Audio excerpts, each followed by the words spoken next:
বারাসাত পৌরসভার উদ্যোগে নৈশকালীন সাফাই কর্মসূচি শুরু হলো মঙ্গলবার। এদিন বারাসাত পৌরসভার উদ্যোগে বারাসাত পৌরসভার অন্তর্গত যে সমস্ত বাজারগুলি আছে সেখানে নৈশকালীন সাফাই কর্মসূচি পালন করা হবে বলে জানা গেছে।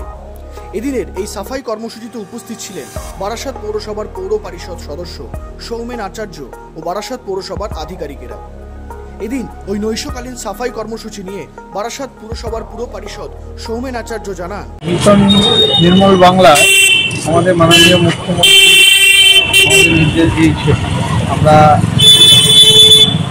সমস্ত পশ্চিমবাংলা পৌরসভা নৈশকালীন আমরা যে ময়লা আবর্জনা আমরা পরিষ্কার করব, হোটেল রেস্তোরাঁ যারা রাস্তাঘাটে ওখানে দেয় কিংবা রাস্তায় যেখানে সেখানে ময়লা থাকে আমরা পৌরসভা থেকে পরিষ্কার করছি।